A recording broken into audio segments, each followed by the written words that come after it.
Gracias a Dios que nos permite continuar estudiando juntos su palabra, que es hermosa, que es bella, que está llena de vida para nosotros y que nos lleva de libro en libro a una gloria nueva y a una bendición nueva. Vamos a pedirle a Dios que nos ayude en esta exposición para que su bendición esté con nosotros. Dios, ponemos delante de ti nuestras almas, Señor, que necesitan de ti, Señor.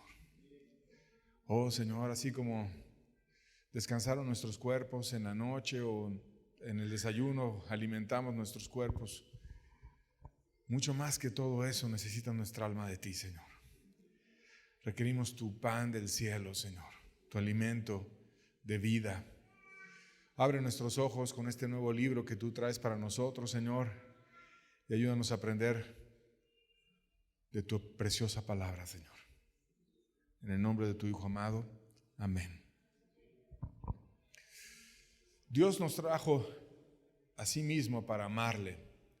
Primera Juan 4, versos 18 al 19, dice la Biblia: en el amor no hay temor, sino que el perfecto amor echa fuera el temor, porque el temor lleva en sí castigo, de donde el que teme no ha sido perfeccionado en el amor. Nosotros le amamos a Él porque Él nos amó primero. Dios quiere tener una relación con nosotros, como dice este pasaje, en amor. Y donde hay amor no hay temor. Ningún padre se quiere relacionar con su hijo en base al temor porque le tenga miedo, sino en base a que le ame. Un esposo que tenga una relación sana con su esposa nunca se relacionará en base al temor, sino en base al amor. Yo te amo, tú me amas, y decidimos tener una vida en conjunto donde caminemos juntos y vayamos en amor, edificándonos el uno con el otro. La base de todo es el amor. Y si nosotros tenemos algún vestigio de temor en nuestro corazón, dice que no hemos sido perfeccionados en el amor. Entonces Dios quiere que seamos perfeccionados en el amor. Dios quiere que tengamos no un amor más o menos, sino un amor realmente fuerte y que sea indestructible, y que aunque vengan ríos y problemas y dificultades, nada venza ese amor. Y para que aprendamos de ese amor, dice el versículo, nosotros le amamos a Él porque Él nos amó primero. Y de hecho estamos aquí no porque amemos mucho a Dios, sino porque Dios nos amó primero. Nos creó, nos amó, nos ha dado tantas cosas, tantas bendiciones, nos ha consolado, nos ha ayudado. Cuando hemos orado, nos ha escuchado. Hemos puesto nuestras almas afligidas en Él y Él ha venido y nos ha dado luz muchas veces. Nos dio esperanza, dejó el cielo para venir a la tierra a enseñarnos su precioso evangelio y estuvo dispuesto a dar aún su vida por nosotros. Él nos ha amado a nosotros. Él nos enseñó el camino del amor. Y de ese camino del amor hay mucho que aprender. Y puede cambiar aún los corazones más duros, como el testimonio de aquel sargento que estaba harto con un soldado que no le hacía caso y fue con el coronel y le decía: ya mi coronel, estoy cansado de este soldado que no me obedece en nada y estoy cansado de todo el tiempo estar en debates continuos con él. He probado todo con él. Y el coronel dijo: ¿todo? ¿De verdad? ¿Has probado todo? Sí, mi coronel, todo, desde el calabozo, bofetones, las pedidas de permiso que me ha ofrecido, no se las he dado, todo y nada, no cambia, es demasiado necio. Y el coronel le dijo: ¿has probado el amor? ¿El amor?, preguntó extrañado el sargento, como si estuviera el coronel diciendo alguna tontería. Sí, el amor, le dijo el coronel. Y luego, saliendo detrás de la mesa, cuando le traía a ese soldado para que el coronel lo regañara, le pasó el brazo por encima de los hombros al soldado y lo apretó contra sí con bondad. El soldado se quedó turbadísimo porque pensaba que el coronel lo iba a golpear con palabras o lo iba a castigar más duro, y bajó su cabeza avergonzado mientras las lágrimas empezaban a bajar por sus ojos y mejillas. Con voz temblorosa confesó: mi coronel, he sido malo, ahora lo veo, pero no voy a hacerlo más, recordando la bondad de usted y sus palabras. Y si ese coronel ganó al soldado a una verdadera obediencia en su ejército en base al amor y no en base a castigos, ¿cuánto más Dios, que está más lleno de amor que aquel coronel por nosotros? El amor de Cristo, el amor del Padre, el amor de muchas personas está volcado en un libro en especial que nos enseña a amar a Dios sobre todas las cosas y que nos enseña a amar a nuestra alma, amar a nuestro prójimo y tener una vida que realmente se base en estos principios.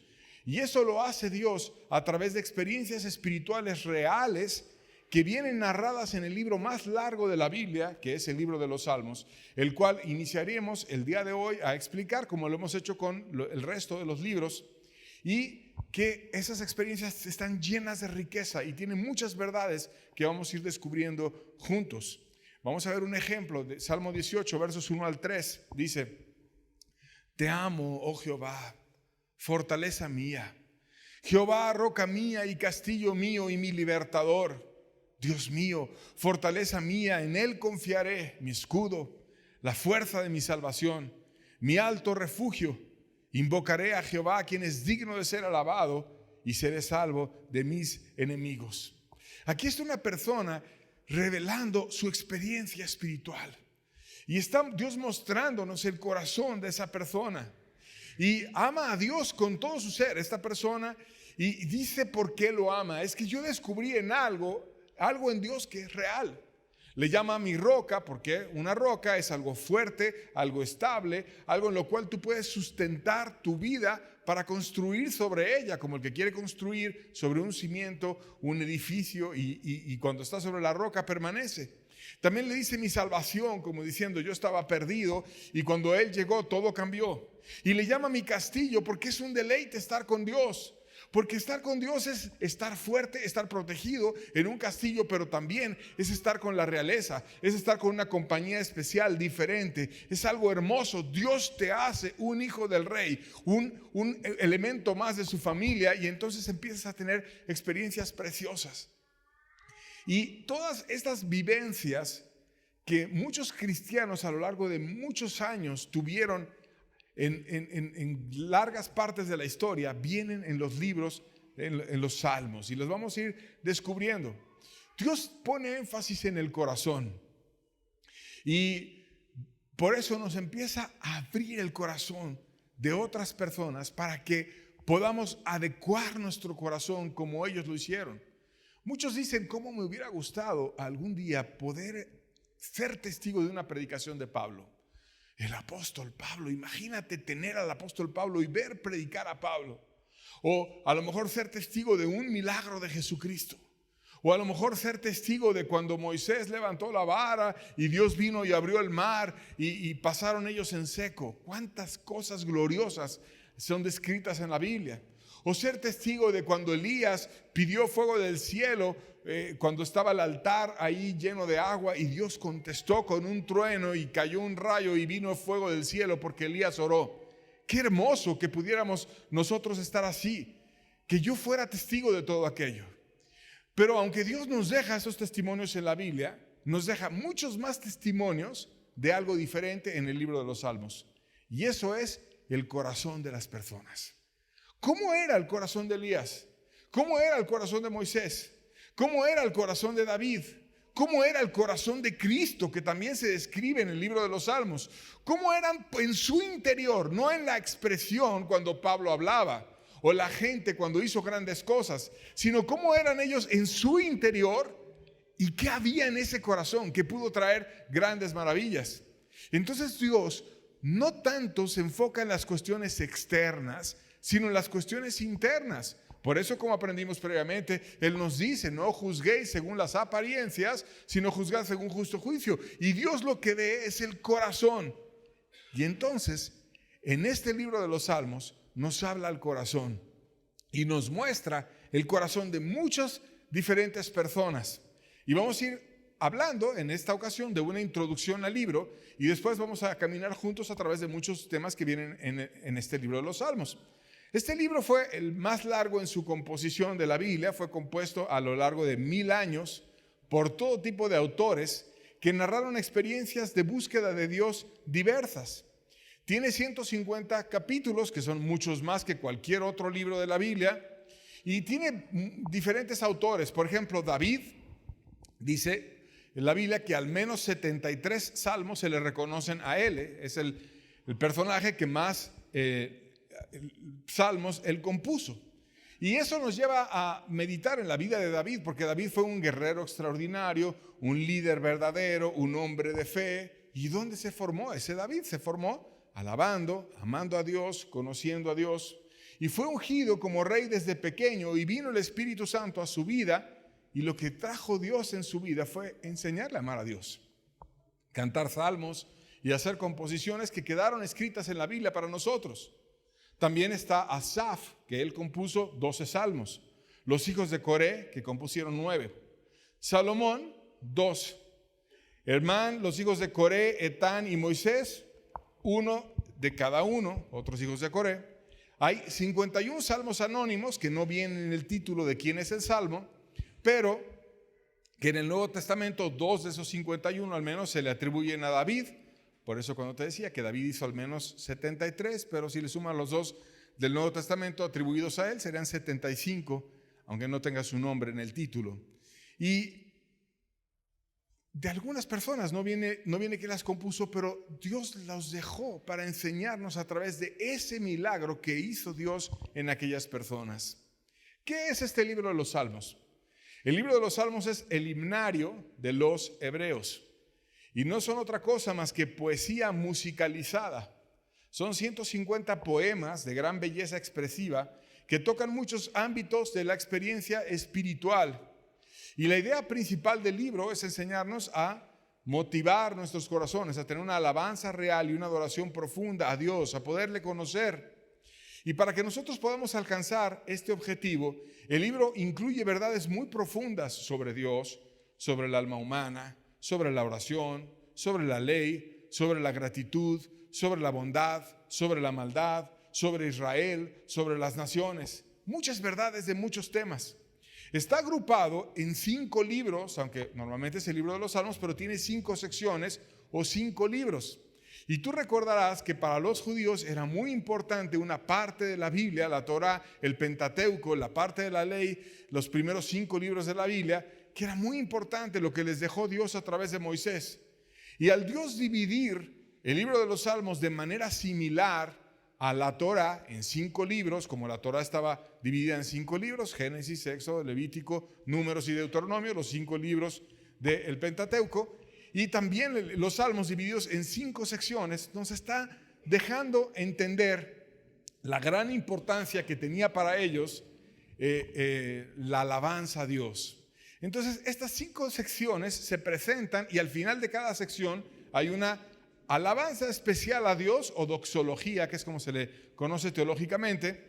Y bueno, vamos a ir describiendo. El primer libro está del Salmo 1 al Salmo 41 y en su mayoría fue escrita por David. El segundo libro, del Salmo 42 al 72, y fueron escritos por Coré, por Asaf, por David y por Salomón. El tercer libro, del Salmo 73 al Salmo 89, y fueron escritos esos salmos por Asaf, los hijos de Coré, por David y por Etán. El cuarto libro, del Salmo 90 al Salmo 106, fue escrito por Moisés, por David y por otros que eran anónimos. Y el quinto libro y último, el Salmo 107 al Salmo 150, fueron escritos esos salmos por David, por Salomón y por otros autores también que no vienen mencionados. Dios es el centro de todos esos salmos, su poder, su amor, su fidelidad, su protección, su cuidado. Y ves a Dios en muchos roles en esos salmos, como pastor, como sanador, como salvador, como protector, como bendecidor, como consolador. Y hay salmos que tienen diferentes temas de alabanza, hay salmos dedicados a la creación, hay salmos dedicados a la confianza, hay salmos dedicados a la historia en diferentes periodos, hay salmos que hablan de una adoración celestial, donde Dios no solamente nos deja ver las adoraciones aquí en la tierra, sino también en el cielo. ¿Cómo se le adora a Dios en el cielo? Lo puedes ver en el libro de los Salmos.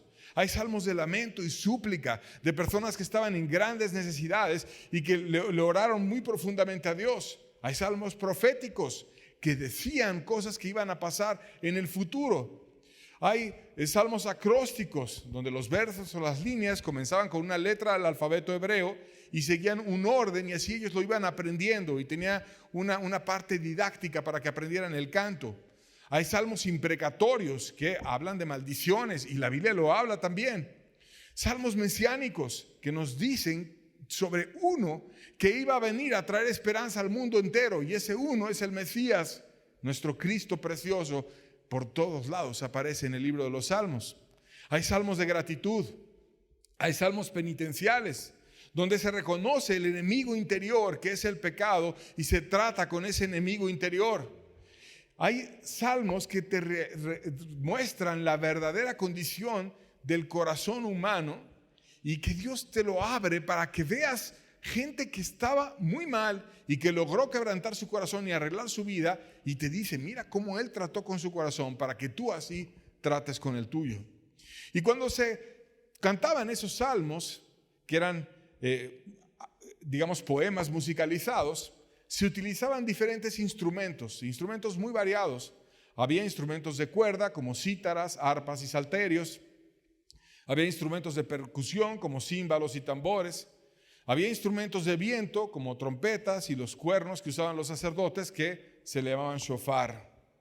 E incluso vienen en los salmos algunas palabras que a veces cuando los lees no las comprendemos, pero que es importante tenerlas presente, porque esas palabras te daban indicaciones musicales en los tonos o en el acompañamiento de los salmos para que tú comprendieses cómo debía de cantarse.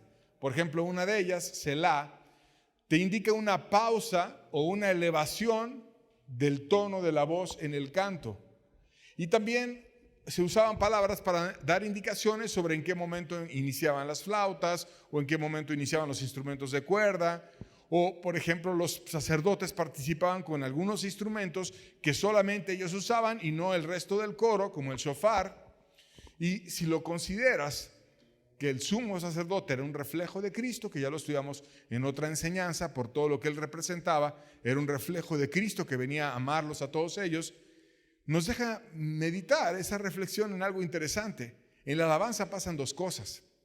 Uno va y alaba a Dios, y también Dios le ministra a uno. Dios en algunos salmos habla. El salmista empieza hablando a Dios y luego Dios le contesta y empieza a haber revelaciones en el libro de los Salmos, y es muy hermoso aprender todo eso. Hay otra palabra que es nehinot, que era una indicación al director del coro para intervenir, o podría ser que el cantante protagónico de uno de los salmos participara o se iniciara un instrumento. Y hay otra palabra que es hitit, que se refiere a un instrumento musical que provenía de Gat, porque ellos tenían ese instrumento y se pone esa palabra para que iniciaran con ese instrumento. Entonces es algo totalmente musical. David, que fue el autor principal de la mayoría de los salmos, él le dio mucho énfasis a poner en práctica y en toda la nación los salmos como una experiencia espiritual que iba a bendecir a toda la nación. Él nombró 400 levitas, que eran la cuarta parte de los levitas disponibles. Ellos estaban dedicados como cantores y músicos. Imagínate un coro de 400 personas que David hizo. Cuánta gloria debió de haber habido. Y entonces le daba mucha importancia a la alabanza. Y cuando la nación entera iba y se reunía en Jerusalén y adoraban a Dios, un evento muy importante era el canto para que juntos adoraran y se entregaran a Dios. La Biblia no solamente nos habla de David, sino también, por ejemplo, de Josafat y Ezequías, que fueron reyes que tuvieron una gloriosísima alabanza y que le pusieron mucho énfasis a la alabanza y que tuvieron servicios que estaban llenos de esplendor y gloria. Josafat, por ejemplo, nos narra la historia de la destrucción de naciones vecinas que venían en contra de Judá, y que mucho tuvo que ver una glorificación a Dios en la alabanza, y también Ezequías cuando iba contra el ejército de Senaquerib. Y hay situaciones en la vida que estudiamos cuando pasamos por los libros previos que Dios nos refleja cuánto poder hubo en la alabanza. Pero después de haber estudiado esa historia, ahora Dios quiere que nos enfoquemos en el corazón. ¿Cómo era el corazón de aquellas personas que estaban en el coro? Y para eso nos da este libro de los Salmos. Los Salmos es un libro que era para uso público, todos juntos, y también para uso personal o particular. Y es el más amado por muchos de los libros del Antiguo Testamento. Es una joya literaria que habla de la época de oro de Israel y es uno de los libros más citados de la Biblia.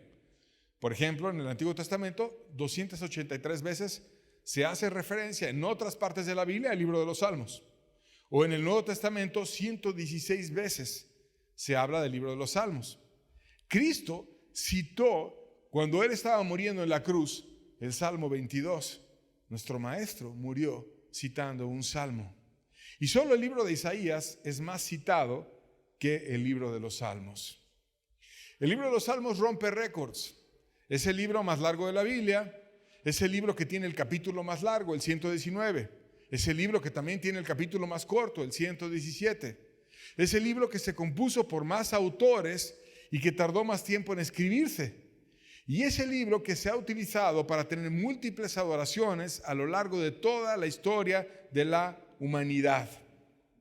Fue escrito en un estilo de poesía hebrea y se caracteriza el libro por paralelismos lógicos en donde te presenta experiencias personales comparadas con experiencias de la vida real de otros y cómo Dios los bendijo a ellos en medio de esas experiencias. Es un tesoro para la meditación apreciado por cristianos y por judíos de muchas partes de la historia. Y tiene una multitud de verdades según las necesidades que tenga el alma de cada persona que pueda abrir ese libro. Por ejemplo, nos dejó el caso de cómo era el corazón de Cristo en el momento más difícil para Él, que era la crucifixión. En el Salmo 22 está proféticamente hablando Cristo, no la crucifixión según Mateo, como la ves en el Evangelio de Mateo, o la crucifixión según Marcos, como en el Evangelio de Marcos, o según Lucas, en el Evangelio de Lucas, o según Juan, en el Evangelio de Juan, sino la crucifixión según Cristo. ¿Qué pasaba en el corazón de Cristo? ¿Cómo se sentía Cristo cuando estaba ahí colgado? ¿Qué había en el corazón de Cristo cuando estaba en ese evento? Ay, Dios no lo narra en el momento de escribir el Salmo 22. También nos dejó el corazón de David cuando era perseguido por Saúl. Imagínate un hombre que era perseguido por un rey y un ejército. ¿Cómo te sentirías tú que te fuera persiguiendo de cueva en cueva y de monte en monte y por todos lados a ti y a tus amigos un rey y un ejército y que te quisiera matar? Pues Dios te dice cómo se sentía David en el corazón. ¿En dónde lo dice? En el Salmo 57. Cuando los ricos te oprimen y estás tentado a frustrarte y amargarte, también te dice una persona que estaba en una situación así. ¿En dónde? En el Salmo 73. Y cuando creas que no hay esperanza, te dice la Biblia que va a haber un día en el que Dios mismo va a morar en esta tierra y va a venir ese día y Cristo va a pisar esta tierra y va a dirigir las naciones con su pie en esta tierra en el periodo del milenio. Y viene descrito en los Salmos 132 y en el Salmo 89. ¿Cómo aplicar toda esta belleza de los salmos? ¿Cómo entenderla? Bueno, hay que recordar que el enfoque de Dios siempre es en el corazón y no en las apariencias. Apocalipsis 2, verso 23 dice: y todas las iglesias sabrán que yo soy el que escudriña la mente y el corazón, y os daré a cada uno según vuestras obras. Pero no ve las obras Dios solamente, sino ve de dónde salen las obras, que es el corazón. Y el corazón, Dios lo escudriña, Dios lo ve a detalle, Dios ve las inclinaciones, Dios ve si lo amas o no lo amas de corazón. Y los pensamientos, eso es lo que Dios está enfocado en revisar. Y entonces, Dios nos enseña a través de este libro a enfocarnos en el corazón. No es dejar actos externos, es cambiar el corazón. Y lo hace presentándonos muchos corazones. Y por eso es importante este libro. Se describen tantas situaciones humanas de personas en muchos estados y siempre habrá alguna situación que se parezca al estado de tu alma. Hay personas desanimadas que escribieron salmos. Hay personas que estaban en una extrema alegría que también escribieron salmos. Hay personas que estaban en una grandísima angustia que escribieron salmos. Y no importa qué tan negativos puedan ser los sentimientos, Dios conoce toda la variedad de expresiones que pueda tener el alma humana y las pone en el libro de los Salmos. Y te vas a sorprender cuando vayamos viendo cosas que tú ni te imaginabas que venían en la Biblia, pero que la verdad pasan a veces en nuestros corazones y que Dios las pone en su palabra para que entendamos cómo Él nos ve, cómo somos, de una manera clara y total. Dios mora en la alabanza y Dios habla a través de ella. Por lo tanto, nos habla en este libro de una manera muy práctica, a través del himnario de los hebreos de muchos años, y nos enseña a tener expresiones de adoración real, no algo religioso y muerto, sino expresiones de conocerlo a Él. Y está llena la Biblia de referencias sobre estas verdades de la alabanza. Por ejemplo, los ángeles cantaban cuando Dios creó el mundo. Moisés cantaba y enseñó a cantar al pueblo después de cada una de las grandes gloriosos milagros que Dios le dio. Débora y Barak cantaron en Jueces cuando iban a una gran batalla y Dios les dio una grandísima victoria. Nehemías tuvo cantores y cuando fueron y dedicaron el templo. Pablo y Silas, en un momento muy difícil en la cárcel, se pusieron a cantar y a adorar y fueron milagrosamente liberados.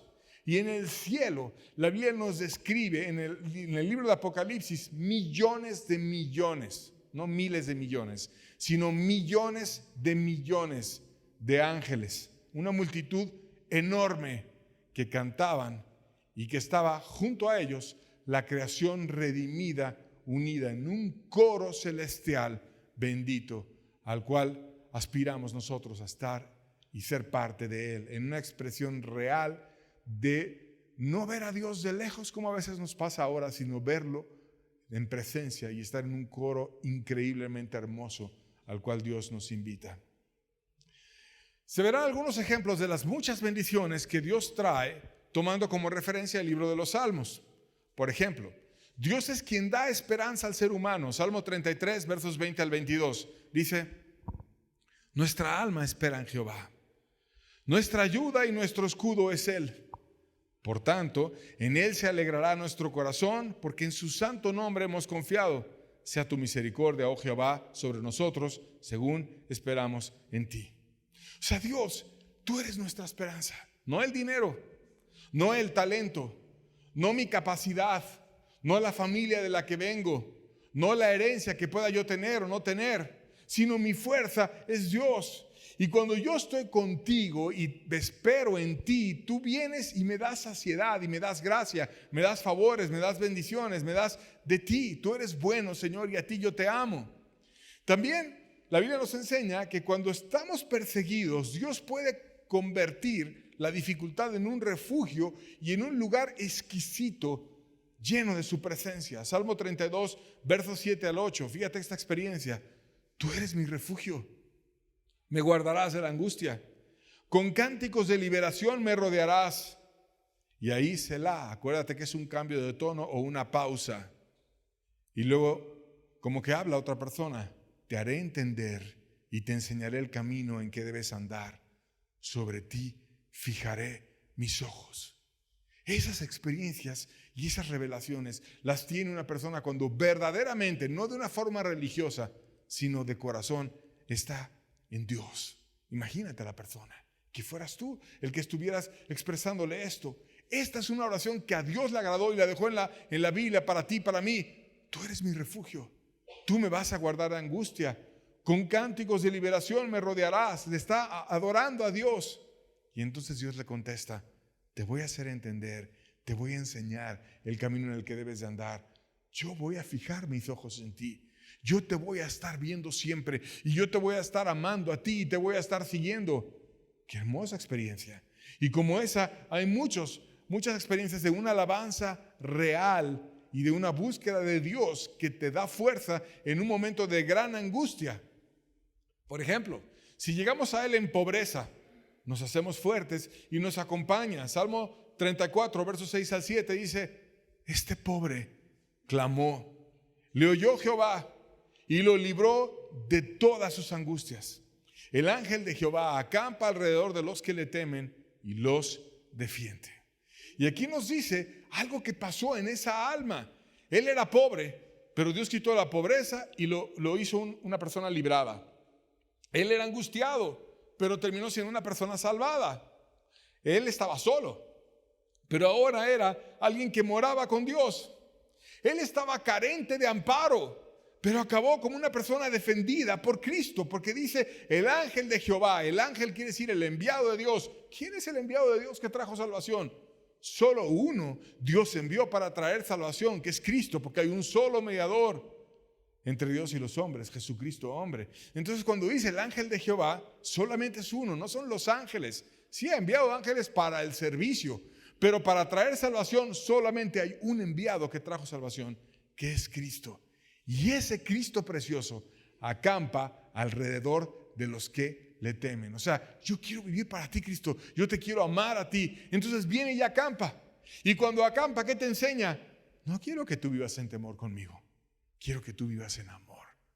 Y empiezas con un corazón quizás no perfecto, pero que quieres amar a Dios. Y Dios viene y se acerca y te enseña. Yo quiero que tengas un amor donde no haya temor. Y quiero que estés conmigo siempre. Dios nos enseña a través de este libro a tener una experiencia de vida disfrutable con Él. Salmo 104, versos 33 al 34. A Jehová cantaré en mi vida. A Dios cantaré salmos mientras viva. Dulce será mi meditación en Él. Yo me regocijaré en Jehová. La alabanza real está en la vida. Yo voy a amar a Dios con mi vida.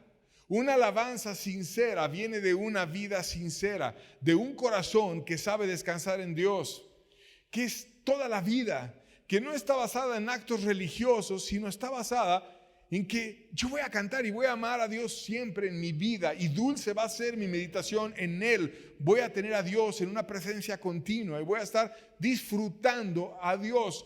Dios quiere que tengamos un cristianismo disfrutable. Que los religiosos no te enseñan a tener un cristianismo disfrutable, sino te atan cargas pesadas sobre los hombros de los hombres que a veces no mueven ni un dedo ellos para cargar. Pero Dios quiere que tú te regocijes en Él, que tú lo conozcas a Él, que tú lo ames a Él. Por ejemplo, mira, una persona que esté llena de actividades el domingo. Hay gente que tiene situaciones, no sé, se levanta, ora 2 horas y luego llega a un lugar a servir, y en ese lugar ora hora y media con otros más, y después empieza en un servicio y luego ya está cansado durante el mensaje, y después atiende a otras personas y luego llega a su familia, y tiene tanta actividad que realmente no se concentra en Dios y no está disfrutando, sino está cansado. Y Dios quiere que estemos no en una oración que puede ser una actividad cuando estás sin Dios, sino en un encuentro con Él, donde no es lo importante si cumpliste o no las no sé cuántas horas de oración y no sé cuánto con otras personas y no sé qué, y si no lo haces no puedes entrar, y no es eso, sino es tener una compañía real con Dios y disfrutarlo a Él. Que seamos como el salmista, dulce será mi meditación en Él. Que tengas un momento de dulzura, de compañía con Dios. Yo me voy a regocijar en Jehová. Yo le voy a cantar, yo me voy a expresar con Él y lo voy a encontrar a Él. No es cumplir un tiempo de oración muerto donde no está Dios, porque muchas veces los naturistas pierden a Dios en medio del estudio de la naturaleza, o los científicos se olvidan de Dios aunque la creación les da por todos lados testimonio de que hay un creador. Y a veces también la gente que está en una práctica religiosa en medio de tantas actividades se olvida de Dios y le deja de amar. Pero la Biblia nos habla que Dios quiere un encuentro con nosotros y nos refleja corazones que tuvieron ese encuentro con Él. Nos enseña a caminar en actos de justicia cuando lo hacemos de una manera llenándonos de promesas. Salmo 41, versos 1 al 3 dice: bienaventurado el que piensa en el pobre, en el día malo lo librará Jehová. Jehová lo guardará y le dará vida. Será bienaventurado en la tierra y no lo entregarás a la voluntad de sus enemigos. Jehová lo sustentará en el lecho del dolor, mullirás toda su cama en la enfermedad. Aquí dice que todos vamos a padecer enfermedad y todos vamos a padecer dificultad, porque aún el que es bueno y piensa en el pobre, va a haber un momento en el que va a tener enfermedad, y es lo normal para todo ser humano. Todos algún día vamos a partir de la tierra, y cuando vayamos a partir nos vamos a enfermar y vamos a morir.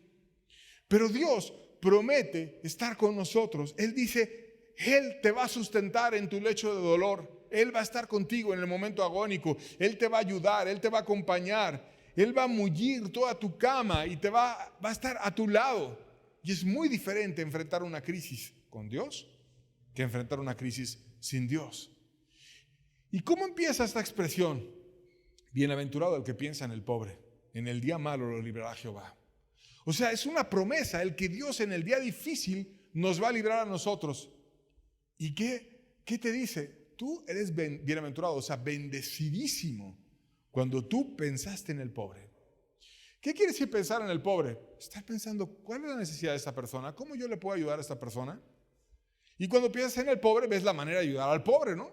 Vamos a ver, hacemos un negocio para ayudarle, o le enseño a él a trabajar, o le ayudo, o le parto mi pan con él y le comparto para amarlo. Pero ¿qué hace alguien que no toma a Dios en su corazón? No piensa en el pobre. ¿Por qué no piensa en el pobre? Porque yo tengo poco y mejor lo acaparo para mí. Y porque me conviene tener mi cuenta bien inflada para estar bien protegido y para que si algún día me pasa algo, tener para pagar un hospital y estar o 10 si quieres o no sé cuántos doctores alrededor. Pero realmente eso te puede librar. Y no digo que sea malo ahorrar o tener una reserva o eso, no estoy en contra de aquello. Pero lo que verdaderamente da tranquilidad en el corazón es Dios. Y el que te puede librar de un momento angustioso es Dios. Y Dios dice que si tú eres generoso, Él va a recordar y va a ser generoso contigo cuando venga la adversidad a tu vida y la dificultad. En el día malo yo voy a estar contigo.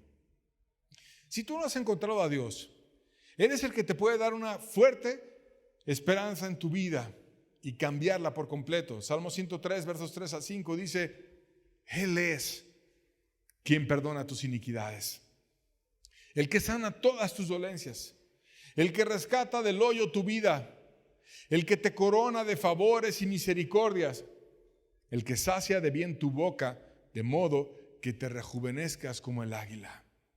Cuando Dios te perdona los pecados, trae una sanidad en el cuerpo, trae una vida con sentido. Ya no estás en el hoyo atorado y sin poder salir. Te da sabiduría y te da gracia.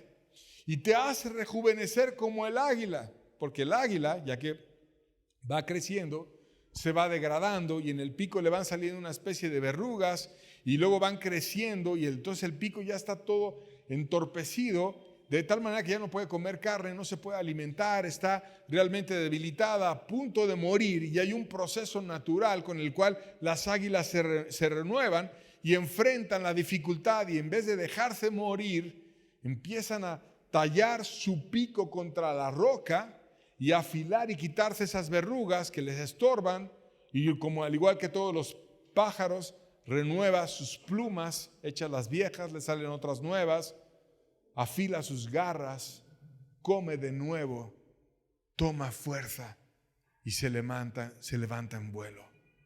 Eso que le pasa al águila cuando está cerca del fin y viene una renovación en ella y se levanta con fuerza, Dios lo cita como ejemplo para decir lo que ocurre en una persona cuando viene la salvación. Dios te puede renovar, Dios te puede dar nuevos bríos, Dios te puede dar una nueva visión, Dios te puede usar como lo hizo con Moisés. 80 años tenía cuando fue a librar a Israel de Egipto. 80 años, era una persona mayor. Pues ese anciano con Dios, 80 años, fue y sacó a los hebreos de los egipcios que los tenían esclavizados. Porque el que hace la diferencia es Dios. Dios le talló el pico, Dios trató su corazón, Dios lo renovó por completo, Dios le dio visión, salió Moisés volando y Dios bendijo para que él pudiera librar a la nación entera. Dios te saca de la perdición del pecado y te lleva una experiencia viva con Él. Salmo 107, versos 9 al 10 dice, porque sacia el alma menesterosa y llena de bien al alma hambrienta. Algunos moraban en tinieblas y sombra de muerte, aprisionados en aflicción y hierros. Aquí te está diciendo cómo Dios hace el cambio. El alma menesterosa, o sea, paupérrima, sin poder acceder a lo más básico, en grandísima necesidad. También estaban sin luz porque dice que no entendían y no sabían su camino. y que estaban en sombra de muerte. O sea, la muerte ya está así casi cayéndote y la tienes aquí, y la sombra ya está encima de ti. Y se sentían tan mal, aprisionados como esclavos y aprisionados con hierros en una aflicción y en una crueldad. Y en medio de todas estas desgracias, Dios viene y cambia todo. Sacia el alma, suple el alma, quita el hambre, te saca a la luz en vez de estar en oscuridad, te quita la aflicción y te lleva a la libertad real. Es una experiencia. No es que un hombre te apruebe, no es que entres a un grupo religioso, no es que seas parte de una reunión o de otra. Es una libertad que es real y que Dios trae, y que Dios viene y cambia la vida de las personas, y que esos testimonios vienen por todos lados en la Biblia entera, y muchos de ellos en el libro de los Salmos. Y una vez que te salva, te planta en una nueva vida, en donde Él promete que te va a estar nutriendo y haciéndote crecer. Salmo 1, versos 1 al 3 dice: bienaventurado el varón que no anduvo en consejo de malos, ni estuvo en camino de pecadores, ni en silla de escarnecedores se ha sentado, sino que en la ley de Jehová está su delicia, y en su ley medita de día y de noche. Será como el árbol plantado junto a las corrientes de las aguas, que da su fruto a su tiempo, y su hoja no cae, y todo lo que hace prosperará. Aquí te está diciendo una persona que tenía dos caminos: ir por el camino del consejo de perversos o ir por el camino del consejo de Dios. Y él escoge, y Dios ve lo que él escoge. Y entonces cuando Dios ve lo que él escoge, dice: a él lo voy a bendecir. Él quiso caminar conmigo, él me quiso tomar de la mano, y yo voy a estar con él. Dejó a los malos, dejó el camino de pecadores, no estuvo sentándose en silla de escarnecedores, y mejor se puso a meditar en mi ley.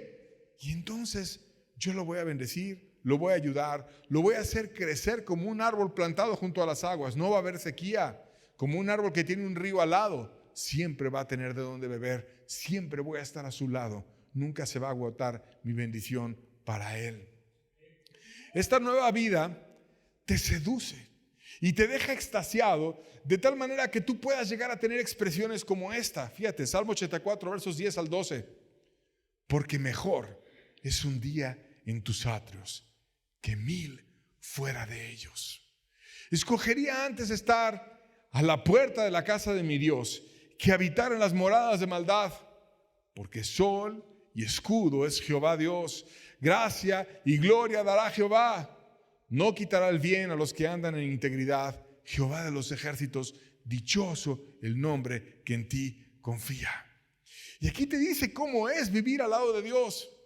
Mejor es un día, aunque sea no en tu presencia exactamente, sino en los atrios, que era el lugar más lejano de la parte central del templo, el patio del templo. Con que yo llegara, aunque sea al patio de tu casa, Dios, pero tu aroma es tan grande y yo voy a buscarte, y nada más desde entrar al patio, es tan precioso estar cerca de ti, que nada más por estar un poquito cerca, ya lo digo cara a cara a tu lado, sino un poquito cerca desde el patio, desde ahí, es preciosísima tu presencia.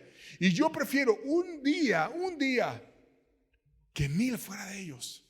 Aunque tenga el reino, aunque tenga muchas cosas, prefiero estar 1000 veces contigo, porque tú eres lo mejor que me puede pasar, Señor. Y te da razones, porque Dios da gracia y dice te da favores, porque Dios es gloria y con su gloria nos llena el alma, la mente, el espíritu y nos sacia, porque Dios da todo bien, porque Dios es escudo. ¿Y qué quiere decir escudo? Que Dios te da protección y te da fuerza, porque Dios es luz en el camino, y te lo dice el pasaje: tan grande es tu luz como el sol. Te da condiciones para tener esas bendiciones. Deja las moradas de maldad, anda en integridad y confía en Dios. Son expresiones de una persona que tuvo un cambio real y Dios llegó a su vida y le cambió el corazón. Quedó seducido y dijo: mejor es morar un día en tus atrios que 1000 fuera de ellos. Y si has encontrado esta gracia y estás lleno de otras bendiciones, entonces que Dios las puede ir trayendo a tu vida para que puedas crecer. Por ejemplo, si tú quieres ayudar a personas en necesidad, lo único que tienes que hacer es seguir los pasos de Dios. Y la Biblia nos describe los pasos de Dios en el libro de los Salmos. Salmo 68, versos 4 al 5, dice: cantad a Dios, cantad salmos a su nombre. Exaltad al que cabalga sobre los cielos. Jehová es su nombre. Alegraos delante de él. Y luego te da razones. Es padre de huérfanos y defensor de viudas. Es Dios en su santa morada. Cántale a Dios, que quiere decir que tú tienes el privilegio de amarle y de reconocerle. Y te dice, Él cabalga sobre los cielos. Él es más grande y más alto que todo. Pero a pesar de ser más alto que todo, Él ve por los débiles. Y Él está en su morada. A Él lo podemos amar, lo podemos disfrutar, podemos estar con Él y por lo tanto lo podemos imitar y seguir sus pasos. Él defiende al débil. ¿Cómo yo voy a defender al débil? Voy a ver cómo Dios defendía al débil, cómo Dios libró al débil, cómo Dios hizo tantas cosas por el débil. Y entonces empiezo a imitar a Dios y Dios viene y me instruye y me bendice. Si deseas, por ejemplo, tener un evangelismo efectivo y una cosecha espiritual real, Dios también te dice cómo lo puedes hacer en el libro de los Salmos. Salmo 126, versos 5 al 6, dice: los que sembraron con lágrimas, con regocijo segarán. Irá andando y llorando el que lleva la preciosa semilla, mas volverá a venir con regocijo, trayendo sus gavillas. El poder del evangelio está en Dios. El poder del evangelio está en reconocer que no tenemos nada para ayudar a otros, sino que el que la tiene, el poder y la ayuda y la gracia, es Dios. Por lo tanto, la forma en la que tú puedes ir en medio de tanta necesidad es quebrantando tu corazón. Y por eso dice, irá andando y llorando el que lleva la preciosa semilla, porque dice, yo tengo una preciosa semilla y esta persona ni siquiera se da cuenta de lo que yo le quiero compartir. Está tan dura, está tan lejana, está tan indiferente que no se da cuenta. Y Señor, yo vengo con la semilla, pero su indiferencia es muy grande. Y vienes y se lo traes a Dios y se lo pones a Dios.